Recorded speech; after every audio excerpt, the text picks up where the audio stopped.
Good morning, everybody. Today's Thursday, the 13th of September, 2018. A little bit after 6 a.m. No hurricane yet, but definitely a lot of weather system in here. I just looked at the weather underground stuff, and I don't think the hurricane's going to hit us in earnest until about this time. Well, about 8 to 10 a.m. tomorrow morning. So I think we're good to go. Time to roll into our day. Early mornings, I guess, are a good opportunity to work with Hooey. Hey, Hooey. Where's it? Where's it? Hey, where's it? Where's it? Get it. Where's it? Come on, get it. Where's it? Where's it? Where's it? Where's it? Get it. Where's it? Where's it? Where's it? Get it.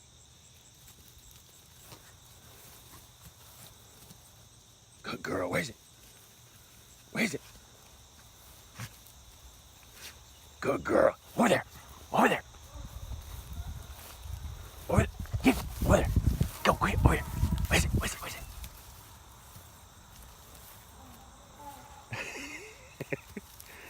You gotta. I can only give you hints. You gotta find it. Of course, there's nothing to find. But just work. Atish. Atish. Atatata. Whoop. Where is it? Where is it?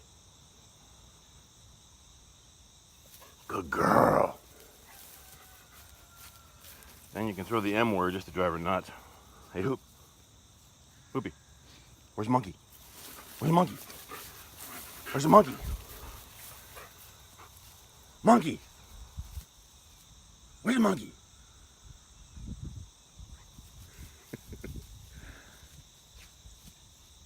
Good girl. She found something. Get it.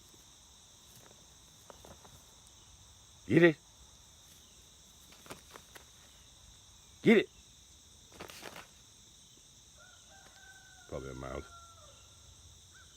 And she's respecting my tarps, which I taught her, but where is it? Where is it? Get the monkey. Get that damn monkey.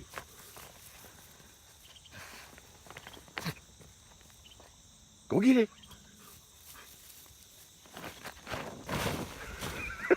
That's enough. That's enough. Oh, that's my fault. Okay, baby, you did good. You broke the rules, but I prompted you. It's okay.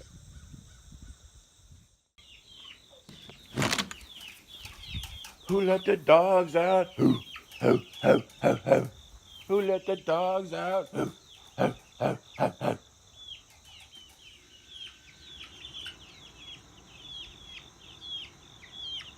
Well, that was kind of a tepid response. You guys were supposed to come rushing out of the door. You didn't follow the script. Damn it. Let's see if these guys do any better. Who let the dogs out? Who, who, who, who, who? Man, y'all need some caffeine. Hooey and I have had caffeine. Probably stating the obvious here, but one of the reasons, anybody that knows me knows that I love component-based things that have flexibility built into them. Any software I work on purpose is designed that way. And here's a good example. So yesterday I used this tractor for, well, you saw in the videos, I did some work to work on my skills with hooking up the tiller. So I got the tiller on the back and I got the forks on the front because I had to move some equipment. Today is the last day before that hurricane hits, and I want to work on the drainage, the water drainage for surface water in a couple different places out on the road between my house and the neighbor's house, because I'm kind of on high ground, he's kind of on low ground, and he has a lot of water flow issues. So point of the moral of the story here is, in about 10 minutes, I'm going to transition this tractor from this configuration to I'm going to put a single bucket, which I'll show you if you haven't seen it before, a trenching bucket on the front. Dude, shut your ass. And I'll take the tiller off and put the subsoiler ripper on the back. So in about 10 minutes, well, that's not good. Where's missing cotter key? Anyway, you know, in 10 minutes or less, I'll reconfigure this tractor for what I need it to do today, which is kind of cool. One thing nice about all this rain is I don't have to hump buckets of water out here to water the rabbits every day. I just leave the bucket right there. Fills with water every night. Nice, fresh, clean rainwater. Love it. Good girl, mama.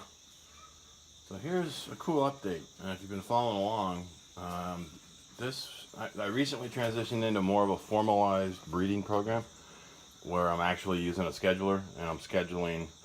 It's kind of funny. I schedule dates with the male bunny over in that cage with the 3 females. I did some homework. You may recall from a recent video about their not just their gestation, but their reproductive systems, and learned quite a bit, which is interesting. I won't go into it now, but so this is my original mama rabbit, and she was my first guinea pig, where I basically scheduled her to have a play date with her stud. Started, you know, marking time, moved her from one cage, a single cage, into this bigger cage when she was due to have her babies, and almost to the day. Ooh, I didn't see that before. She had a new litter last night. And I was starting to get worried because she went about, I think 2 or 3 days over. So I think it's like 30-day gestation period. So I've been watching her going, hey, where's my litter, baby? And there it is. I'm thinking that she must have just had him. I think that's the afterbirth. Yes. But I stuck my hand in there, and you can kind of see the fur moving. She definitely had a litter. I don't know how many, but I'll count them later. But good job, mama. Right on schedule. And I think I promised her this was going to be her last litter. And I've considered letting her go into the wild because she was originally the best rabbit in the geodesic dome project when I had the rabbitry set up in the dome. She's very social. She hates the cage, which I get. She's a huge rabbit, so she doesn't fit into a single cage very well. She's a digging fiend. She loves to burrow and dig underground nests and whatnot. So I'm thinking she's got about 30 days, maybe 6 weeks of nurturing these new babies and weaning them. And then I may give her to Mother Nature and let her live out her life, la vida loca, running on the lam, living in the wild. I think she's earned it. Anyway, new babies in there somewhere. I don't know how the donkeys did it, but somehow they opened this cattle gate here last night. Which was, I had all the stuff closed off to keep them away from the rabbit hutches. Only because Miss Luna over there is such a troublemaker. She'll knock them over. She'll do something stupid. But I'm impressed on how much greenery these donkeys knocked down in one night. I mean, this stuff was armpit deep, overgrown brush in here, and I was going to have to come and weed whack it. Check that out. That fat ass donkey, especially the little one, look at that big gut. She's full of greenery. And they love this weed. Whatever this weed is right here, this stuff has been killing Hooey and I for the last couple of days. These things, I keep finding these things in her fur, in my boots, in my hair. All right, donkeys, eat away. The more you eat, the less I have to feed you. No more hay for you. Woo-wee. All right, got 3 more stumps ground down between first coffee and breakfast.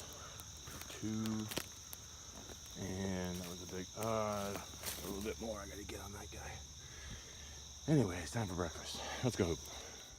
Alrighty, so based on some last minute reporting I'm seeing from various sources, there's some speculation that part of this Florence hurricane, some of the risks associated with it, besides just the rain and winds, which I don't think we're going to get impacted with very much here. But the other risks that folks are concerned about are power outage for a long period of time, and some hazards, some biohazards, where all that water could run off. And basically, I don't want to get into it, but if you're interested, you can look on the web or reach out to me, and I'll give you some pointers. But there's some speculation that all that surface water that's going to be dropped could, if you cut to the chase, result in a lot of pollution of water sources. I'm on a private well here, so it's not that big of a deal, I don't think. But as a precaution, what I've decided to do is go ahead and fire up the new high pressure washer that I bought yesterday. I just brought over via forklift one, and I think I'm going to do two of these IBC totes. So this thing holds 275 gallons. I've got about 8 of them, and when I bought them, I got lucky, and these things were previously filled. I'll show you some residual. That's sugar water. That's all it is sugar water. It was used as an ingredient to make pickles. So apparently there's a company down south, I don't want to guess who it is, but I probably know who it is. And it's famous for their pickles, that made pickles, and part of their recipe for pickles is sugar water.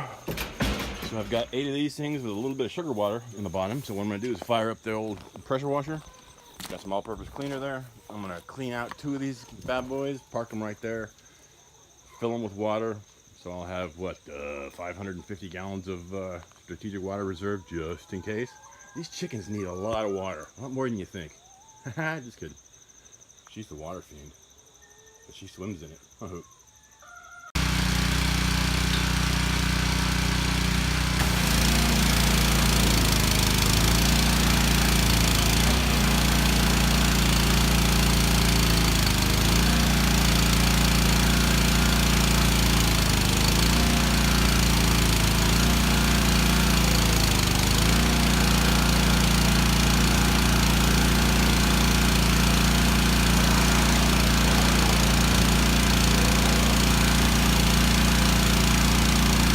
First impressions of this Simpson Professional 3600 PSI pressure washer. It comes in 2 options. There's one with a Kohler engine and one a little bit more expensive. This one that has a Honda, I forget the model, I think it's Honda 360 engine on it. I mean, this thing cranked right up, first pull. It's an amazing machine. So I just finished washing out the inside of 2 of those totes, and I started laughing. I gotta be honest, using this thing makes me more nervous than firing a shotgun or handgun or a rifle. A couple years ago, I was using not this one, but another one. Less pressure. I think the last one I was using was 3,000 PSI, not 3,600. Cleaning a mower when we lived in North Raleigh, and I goofed and shot myself in the hand with it. And I don't know if you can see the scar right there. I basically took all the skin off the top of that knuckle from where you can kind of see right there. It's one of the most painful injuries I've ever had. So I shot myself with a pressure washer. So I'm a little bit more anxious around this thing than I am around, a battle rifle. But anyway, got it done. Got the insides cleaned out. They're draining now. I'm just gonna run some clean water through them and get the residual soap out of them, and then start a slow process of filling these guys up with potable water. All right, I got the tractor reconfigured to go do some drainage ditch work. So that's the ditching bucket that I put on the quick attach for the front. I've got it upside down now because what I'm going to do is basically point that thing down and then back drag it backwards to make drainage ditches. And I went ahead and went instead of the ripper, the subsoil, the ripper, I went ahead and went with the middle buster, the big plow. So I'm going to go around the property. There's a couple places I want to just add some depth to the water drainage and be a little bit more prepared for what's coming in the next day or two. So this is what Hooey and I decided to do, is use that center buster plow. I don't know if you can see it. Kind of plowed a water drainage line, whatever you want to call it, drainage ditch, mini ditch, right down the middle of the path from the high end of the property to the low end of the property in both directions. Screwed up my little hiking path in here, but thankfully I've got the tractor implements to fix it after the hurricane. I'll come through here with a tiller and probably the drag harrow and maybe even the landscape rake, whatever it takes. We'll get this thing nice and smooth again. Poor Zoe couldn't take her little wheelie cart on this thing right now. It's all torn up. But this ditch down the middle should enable water to run down this thing a little bit more efficiently down to the bottom down here, and I'll show you. I'll go ahead and well, I'll show you in a second. Huh? Interesting. This is the first time on this property I've ever seen. Well, I'm gonna call gray clay. I wonder what that is. This stuff, it's almost blue. A lot of red clay on this property, but it's got no smell. I thought maybe it was, I have seen some weird clay before that really was stinky, like it was some kind of decomposed something or other. There's a spot of gray right there, and a spot of gray clay right there. Only 2 spots on this property I've ever seen it. Huh. Too bad it wasn't gold. Alright, so here's the corner of the property, and this is where it gets to the low spot. And you may have seen on videos a couple years ago, I buried my F-250 truck in here one time in a storm, and man, it took me forever to get it out with winches and whatever. It can get really boggy. So that's going back uphill the other direction now. This is probably the lowest of the low spots. So I trenched it and added a trench here that really kind of takes it into that creek. So that's an agricultural creek that comes off the cow pasture over there, and gets really deep over there and meanders down into, I forget which river, the Haw River, or one of the major rivers here in North Carolina. So this is my contribution to the Haw River right there. Figured I would be back to work before the end of the week on some other crew, but that was not the case. And we were already behind on a few bills, and then they shut the electric off, and Jamie called my foreman looking for me, and that's how she found out. And then I come home, and there's these 2 suitcases in the hallway by the door. She was gonna leave. She texted your mom to come pick them up, and I just felt like everything was slipping through my hand. What happened after that? Knucklehead. Hey, Ray, why did you go for the guy? I don't know. You do it! I was begging her. I was begging her just to stop and talk. But she wouldn't listen. What are you doing? I had no what? No power. And God gave you the power. I give you control. Make you stop and pay attention. And then you showed up, and then the police showed up, and I knew I was never gonna have my family again. And I just got this one thought. That we would all be You got cabin fever or what? Weirdo. You had